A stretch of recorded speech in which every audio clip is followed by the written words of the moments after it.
పలానా ఇండస్ట్రియలిస్ట్ రేఖ గారి కూతురు మొగుణ్ణి వదిలేసొచ్చి బిడ్డ కోసం కోర్టులో కేసేసింది అని నలుగురు 4 రకాలుగా అనుకుంటారు. నాకు కావాల్సింది పరువు కాదమ్మా, నా కొడుకు. నేనైనా మా అక్క ఇంట్లో దర్జాగా బతుకుతున్నాను, మరి నువ్వు 3 పూట్ల కష్టపడినాడు మొదలు తింటున్నావు. సిగ్గేట్లేదంటారా నీకా? కన్న ప్రతి ఆడదే తల్లవలేదని శిరీష నిరూపించింది. కనకపోయినా అమ్మ వచ్చనే నువ్వు ప్రూవ్ చేశావు. ఆ శివమన్ గాడు నన్ను అందరిలో పట్టుకుని ఇల్లరికపు అల్లుడు అన్నాడు. కూలీ చేసుకునే వాళ్ళకి డబ్బులైనా ఇస్తారు, నీకు 2 ముద్దలు పెట్టి సరిపెడుతున్నారు, నీది ఒక జన్మేనా అన్నాడు. వాడి మాటలు పట్టుకొని నువ్వు ఫీల్ అవుతున్నావా? వాడు కుక్క. కుక్కే ఊరంతా మొరుగుతుంది. అయినా వాడన్న దాంట్లో మాత్రం తప్పేముంది? ఉన్నదేగా అన్నాడు. ఇల్లరికపు అల్లుడంటే అందరికీ చులకనే. ఇల్లరికం వచ్చానని నువ్వెందుకు అనుకుంటున్నావు? నా కోసం ఉంటున్నాను అనుకోవచ్చు కదా. వెనకటికే ఓ పిట్టకదుంది. ఈ టైంలో అవసరమా? చెప్పకపోతే నా బాధలా అర్థమవుతుంది. సర్లే చెప్పు. ఒక పాము ఒక ముంగీస 2 బెస్ట్ ఫ్రెండ్స్ అంట. పాము తన స్వభావం ప్రకారం ముంగిసను కాటేసిందంట. ఫ్రెండ్ని కదా, నన్నెందుకు కాటేశావంటే, కాటేశానని ఎందుకంటావు, మన ఫ్రెండ్షిప్కి గుర్తుగా ముద్దు పెట్టాను అనుకోవచ్చుగా అందంట. అయిపోయిందా? అయిపోయింది. ఇప్పుడు నన్నేం చేయమంటావు? చేయడానికి ఏముంది? అందరి నోళ్ళు మోయించాలంటే మీ అన్నయ్య నా చేత ఫైనాన్స్ కంపెనీ పెట్టిస్తా అన్నాడుగా, అదేదో త్వరగా పెట్టించమను. దానికి ఇది టైం కాదు పూజారి. అలాగే కాని ఊరందరూ నా మొహం మీద ఉమ్మేసే వరకు మీరేం పట్టించుకోకండి. అయినా నా పిచ్చి కాకపోతే అవమానం జరిగింది నాకైతే బాధ మీకెందుకుంటుంది?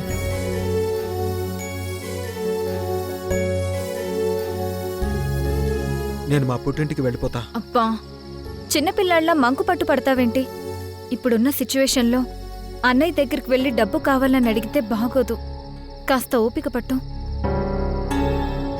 అవమానం జరిగింది నీకు కాదు కదా, ఓపికేంటి? ఊపిరి కూడా బిగబట్టు అంటావు. అయినా గుడ్డు పెట్టే కోడికి తెలుస్తుంది నొప్పి, పొదిగేసేవాడికేం తెలుస్తుంది? ప్లీజ్ పూజారి, కాసేపు నీ సామెతలాపు. సమస్య వచ్చినప్పుడు ఆల్టర్నేట్ ఆలోచించాలి కానీ అలిగి వెళ్ళిపోతానంటే ఏంటర్థం? ఆల్టర్నేట్ ఉండడానికి ఇదేమీ ఎంసెట్ ఎంట్రన్స్ కాదు, లైఫ్. ఫినాన్స్ కంపెనీ పెట్టించడం తప్ప ఏదైనా అడుగు చేస్తాను. ఏదైనా చేస్తావా? చేస్తాను.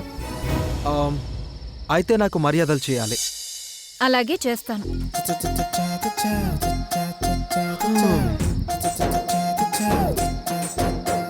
మర్యాదలంటే మామూలుగా కాదు, కొత్తల్లులా చూసుకోవాలి. అలాగే. నేను పిలిచినప్పుడల్లా పలకాలి. అలాగే. సరే, ఓ ముద్దు పెట్టు. ఇంకా వంట అవ్వలేదు. నేను అడిగింది ముద్ద కాదు, ముద్దు. ఏంటి? ముద్దే పెట్టనంటున్నావు, ఇంకా మర్యాదలు ఏం చేస్తావు? నేను మా పుట్టింటికి వెళ్ళిపోతా. అబ్బా, అలాగే పెడతానులే. అయితే పెట్టు.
నీటి పొంగే నీరైనది నా తవ్వ చూపే నిలయది నాతోను ఉంటే గలైనది చినుకల్లే తాకుతున్న చిన్న ముచ్చట చెవిలో ఏం చెప్పి నన్ను లాగుతోందట. పర్లేదు, చెప్పినట్టే చేస్తున్నావు. ఒకసారి నీ ఫోన్ ఇటివ్వు. ఎలా తెలుస్తుందంట ఎదురై ముందు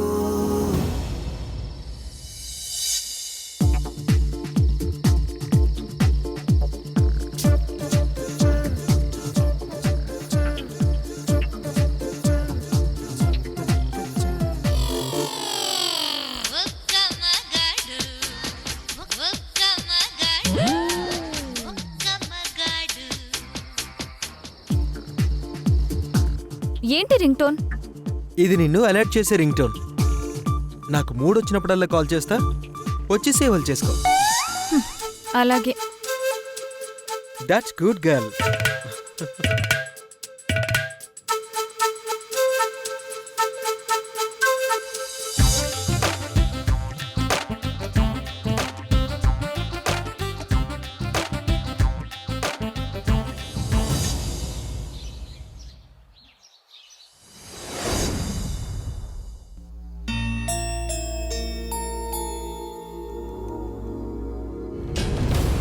నా కొడుకును ముట్టుకునే అర్హత నీకు లేదు.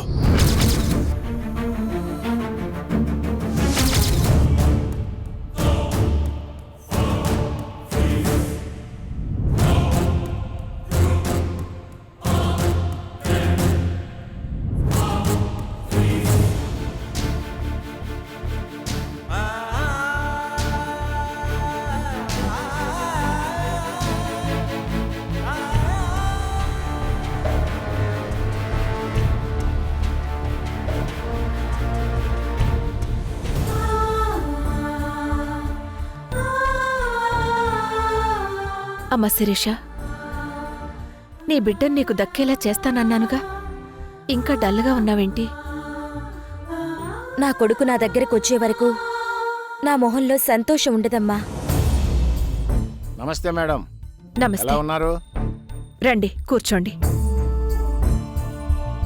ఆ, ఏమిటి రమ్మన్నారు? విజయ, లాయర్ గారికి కాఫీ తీసుకురా.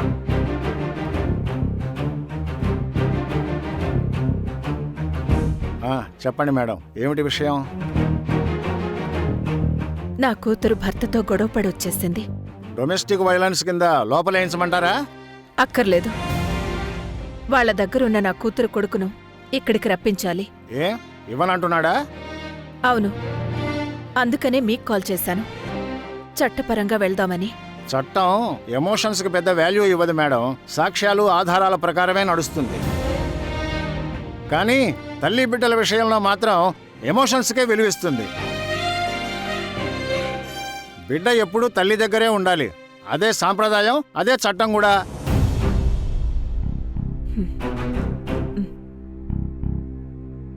సో మీరేమీ కంగారు పడకండి, కోర్టులో కేసేద్దాం. వాళ్ళంతటా వాళ్లే వచ్చి బిడ్డను మీకు అప్పగించేలా చేసే పూచి నాది. కోర్టులో కేసేసేదానికి మీ దాకా ఎందుకొస్తాం? ఏ చెట్టు కింద ప్లేడర్ అయినా సరిపోతుంది. మీ ఎక్స్పీరియన్స్, ఎలిజిబిలిటీని ఉపయోగించి ఈ కేస్ కోర్టుకు వెళ్లకుండానే మనం గెలవాలి. గెలవాలి అంటే యుద్ధం చెయ్యాలి కదా మేడం. కాస్త తెలివిగా ఆలోచిస్తే యుద్ధం చేయకుండా కూడా గెలవచ్చు కదా లాయర్ గారు. ఇంతకీ నన్ను ఏం చేయమంటారు మేడం? Very simple. మీరు వాళ్ళని మీ మాటలతో భయపెట్టాలి. మాట వినకుండా కోర్టుకెక్కితే పరిస్థితులు ఎంత కఠినంగా ఉంటాయో వాళ్ళకర్థమయ్యేలా చేయాలి. వాళ్ళంతట వాళ్లే వచ్చి బిడ్డని మాకప్పగించేలా చేయాలి. అర్థమైంది మేడం. అగ్గిపుల్ల గీయకుండానే మంట పెట్టాలి, అంతే కదా? ఇక కేసు నాకు వదిలేసి మీరు నిశ్చింతగా ఉండండి. ముందు జరిగిన విషయం ఏమిటో మొత్తం నాకు చెప్పండి.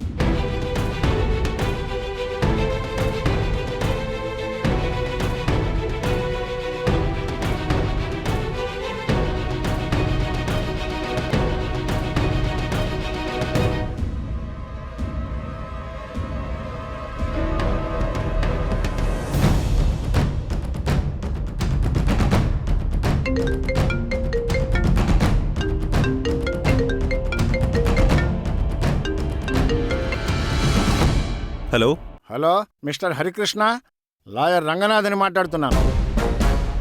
లాయరా? లాయర్కి నాతో పనేంటి? తప్పు చేసిన వాళ్ళకి శిక్ష పడేలా చేయడమే కదా లాయర్ల పని. మరి తప్పు చేసిన వాళ్ళని పట్టుకోవడం మానేసి నాకెందుకు కాల్ చేశారు? ఎందుక? నీ భార్య నీ మీద కేసు పెట్టింది కాబట్టి.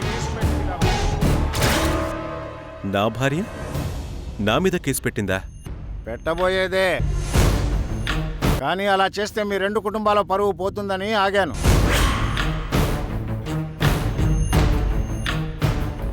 నువ్వు చదువుకున్నవాడివని చెప్పారు కాబట్టి లాయర్ల కెపాసిటీ గురించి నీకు ప్రత్యేకంగా చెప్పాల్సిన అవసరం లేదనుకుంటాను.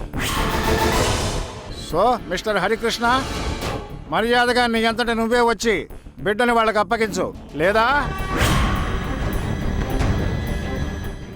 అనే ఆప్షన్ నువ్వు వాడుకోవనే నా ఫీలింగు.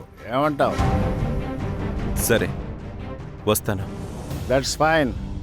ఏమంటున్నాడు లాయర్ గారు? మీరు అనవసరంగా టెన్షన్ పడుతున్నారు మేడం. చూశారుగా, నా మాటలకి వణికిపోతున్నాడు. చూస్తూ ఉండండి, అతను వస్తాడు.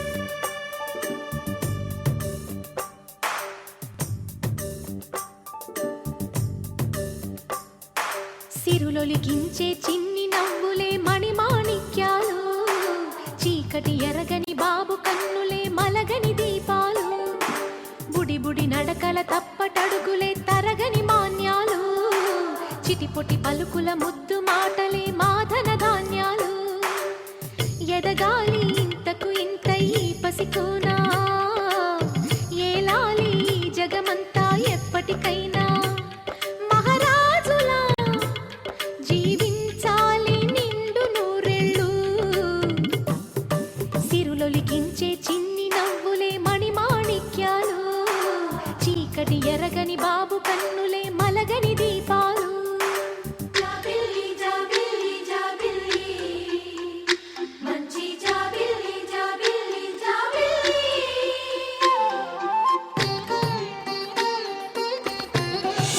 అన్నయ్య,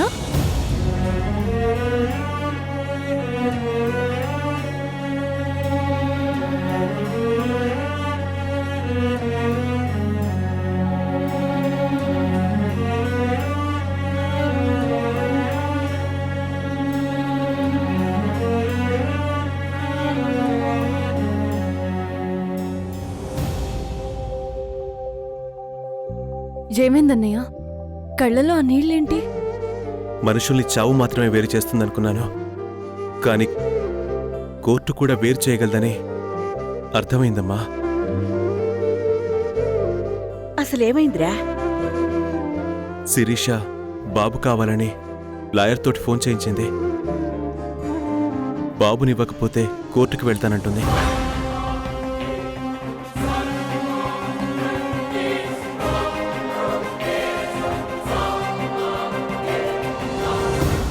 ఏంటన్నయ్య ఇది? వదిన కోర్టుకి వెళ్ళడం ఏంటి? అలా వెళ్తే మన పరువేం కావాలి? కొడుకు కన్నా పరివేం ఎక్కువ కాదు కదా.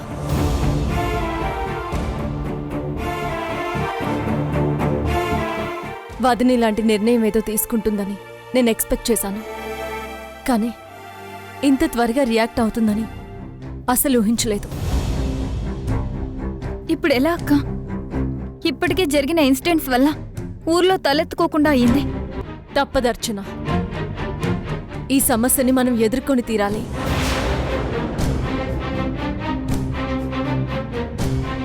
కోర్టు కూడా బిడ్డ తల్లి సంరక్షణలోనే పెరగాలని ఆదేశిస్తుంది. అంటే బాబు మనకి దూరం అవుతాడా? అవ్వడానికే ఎక్కువ అవకాశాలున్నాయి. నేను మొదటి నుంచి చెప్తున్నాను ఈ గొడవలు వద్దని. వింటేగా నా మాట. ఇప్పుడు చూడండి ఎలాంటి పరిస్థితి వచ్చిందో. అమ్మా, కాసేపు సైలెంట్గా ఉండు. అన్నయ్య, ఇప్పుడేం చేద్దాం అనుకుంటున్నావు? ఎలాగూ కొడుకు దూరం అవబోతున్నాడో పరువు కూడా పోవడం దేనికి? వెళ్ళి శిరీష్తో మాట్లాడి చూద్దాం. ఏది జరిగితే అది జరగని. అలాగే అన్నయ్య. నేను వస్తానన్నయ్య. సరేనమ్మా. ఈయనకి సిచ్యువేషన్తో సంబంధం లేదు. ఒక్క నిమిషం అన్నయ్య.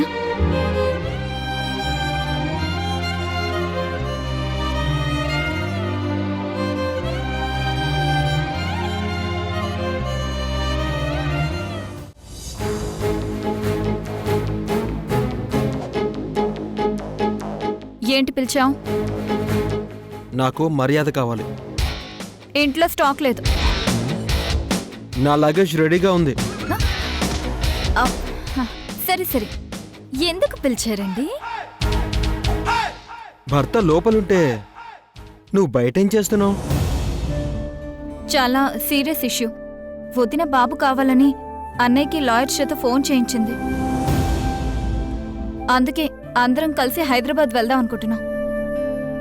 అందరూ ఓకే, అందులో నువ్వేంటి? వెళ్తే తప్పేంటి? వెళ్ళాల్సిన అవసరం ఏంటి? వెళ్తే వదిన రాజీ పడేలా నేను ఏదో ఒకటి మాట్లాడతాను కదా. నువ్వు మాట్లాడితే రాజీ అవ్వదు, రచ్చబండ అవుతుంది. నేను రావట్లేదని చెప్పిరా. నిన్ను రమ్మనలేదు కదా. ఆ సెంటెన్స్లో నేను అంటే నువ్వు. ఓహో, వెళ్ళి రావట్లేదని చెప్పు. నేను వెళ్తాను. అయితే నేను వెళ్తాను మా పుట్టింటి. వద్దు. అర్థమైందిగా? మీ అన్నయ్య దగ్గరికి వెళ్ళి ముఖ్యమైన పనుంది, రావడం కుదరదు అని చెప్పిరా. ఏంటా ముఖ్యమైన పని? తొందర ఎందుకు, వెళ్ళిరా, చెప్తా. సరే.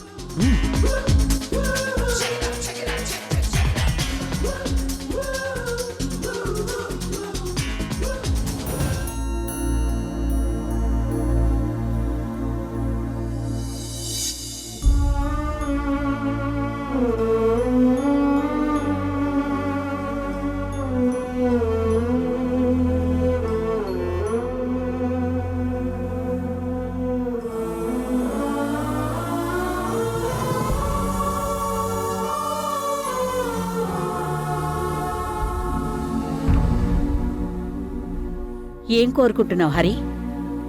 ఈ విషయం కోర్టు దాకా వెళ్ళకూడదనా?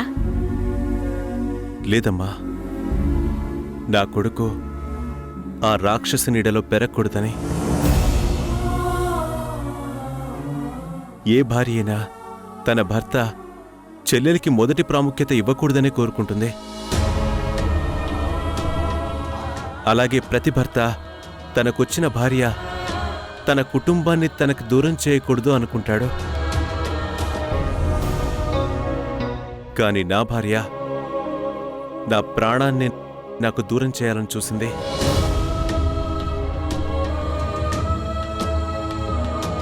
అలాంటి ఆడదాని దగ్గర వీడు పెరగకూడదమ్మా. హరి, ఇప్పటికైనా మించిపోయింది లేదు. అక్కడ నీ కోపాన్ని అదుపులో పెట్టుకో. ఆవేశంలో శిరీష్ ఒక మాట అన్నా పెద్ద మనసుతో క్షమించు. లేదంటే నీ కొడుకును కూడా దూరం చేసుకుంటావురా. ప్రయత్నిస్తానమ్మా. అన్నయ్య, వెళ్దామా? అన్నయ్య, మీరు వెళ్ళరండి.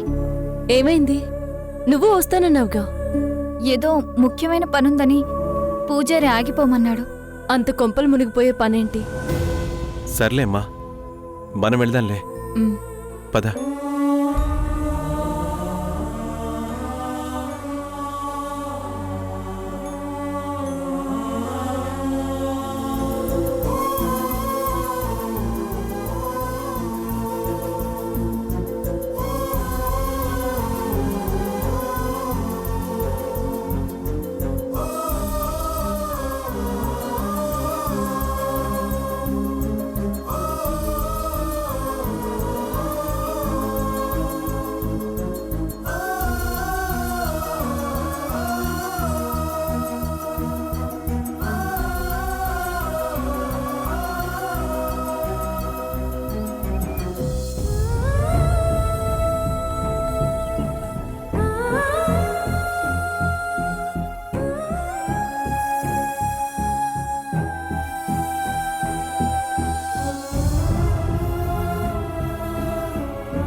పూర్వం రాజులకి సేవకులు ఏదైనా ఇవ్వాలంటే చేతులు ఫోల్డ్ చేసుకుని తల వంచుకుని ఇచ్చేవారు.